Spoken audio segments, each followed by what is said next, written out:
जय माँ। मनुष्य ईश्वर की सर्वश्रेष्ठ कृति है। क्यों है? क्योंकि वो परिस्थितियों के अनुसार स्वयं को बदल सकता है। वो अपनी अंतर्निहित शक्तियों को जगा सकता है। हम अपने मन की शक्तियों को जानते नहीं कि वो क्या क्या कर सकती हैं। आज जो समय चल रहा है कोरोना का, उसके लिए एक महाभारत में बड़ा अच्छा दृष्टांत आया। जब शुक्राचार्य जी का निधन हुआ, उनकी मृत्यु हुई, तो उनके जो पुत्र थे अश्वत्थामा, उनको बड़ा क्रोध आया, बड़ा दुख हुआ और उन्होंने नारायण अस्त्र का इस्तेमाल किया। नारायण अस्त्र की विशेषता क्या थी कि वो जो भी शस्त्र लेके युद्ध के लिए तत्पर खड़ा हुआ है विरोधी, उसको वो पल भर में जलाकर शांत कर देते थे। ये नारायण अस्त्र की विशेषता थी।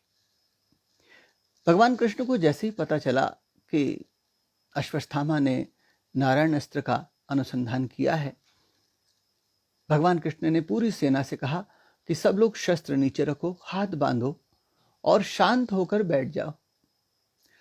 अपने मन से युद्ध का विचार भी निकाल दो, क्योंकि अगर आपके मन में युद्ध का विचार भी हुआ तो नारायण अस्त्र आपको जला देगा। और यही हुआ। सब शांत होकर शस्त्र रखकर बैठ गए, मन से युद्ध के विचार भी निकाल दिए। नारायण अस्त्र आया, लेकिन वहां कोई युद्ध के लिए तत्पर ही नहीं दिखा। किसी के पास शस्त्र ही नहीं थे, सब शांत बैठे थे। उसका समय समाप्त हुआ और नारायण अस्त्र शांत हो गया। कहने का तात्पर्य है कि हमेशा सदैव हमला करके ही शत्रु को परास्त नहीं किया जा सकता। कभी आप शांत चित्त होकर बैठें, उससे भी शत्रु परास्त हो सकता है।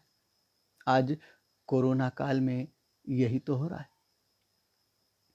यदि हम शांत हैं, हम भयभीत नहीं हैं, सुरक्षित हैं और सुरक्षा के सारे उपाय कर रहे हैं, तो हम सुरक्षित हैं।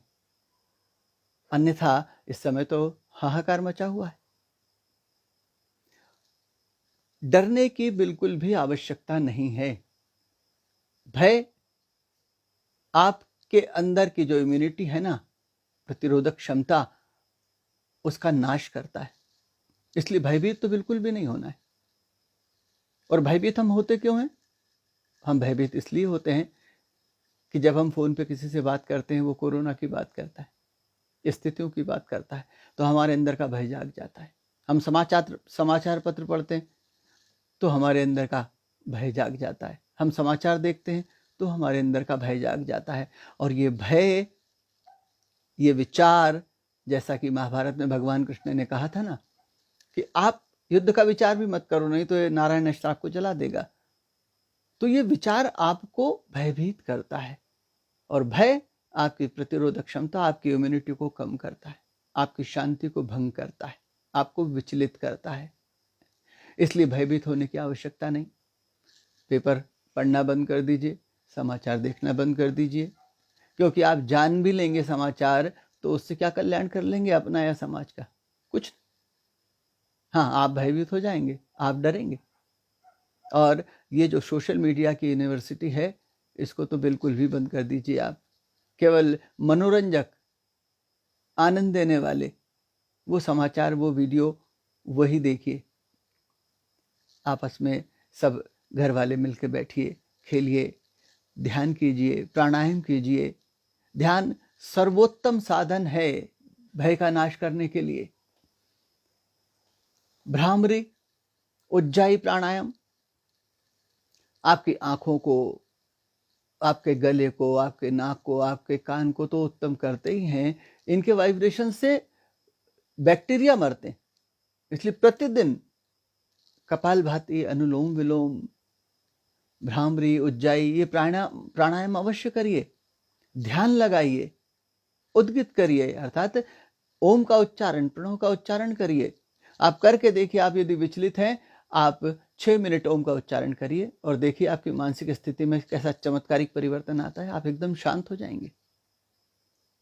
और आप जैसे शांत होते हैं, आपके अंदर का जो शारीरिक क्रिया है वो सारी पॉजिटिव होने लगती है। अशांति नेगेटिविटी है और शांति पॉजिटिव। आप पॉजिटिव रहेंगे तो सुरक्षित रहेंगे, आनंद से रहेंगे। मैं बस इतना कहना चाहता हूँ, ध्यान प्राणायाम करिए, आनंद से रहिए, आनंदपूर्ण बातें करिए। कोरोना की चर्चा किसी से भी मत करिए। कोई आपसे करता है तो आप भी उससे मत करिए, मना कर दीजिए। समाचार पत्र मत पढ़िए, समाचार मत देखिए। जो आनंद देने वाली चीज़ें हैं वो करिए, ईश्वर का नाम लीजिए। एक बार आपको फिर से कहता हूँ, डरने की बिल्कुल भी आवश्यकता नहीं है। सुरक्षित रहिए, घर पर रहिए। सरकार को, व्यवस्था को कोसने से कोई लाभ नहीं होगा। आप बार बार बोलेंगे भयंकर स्थिति, भयंकर स्थिति, इससे स्थिति ठीक नहीं होने वाली। आपके मन की स्थिति भयंकर हो जाएगी और आप पागलपन की तरफ जा सकते हैं। इसलिए जो चर्चा करिए अच्छी करिए, पॉजिटिव करिए। जय माँ। खुश रहिए, आनंद से रहिए।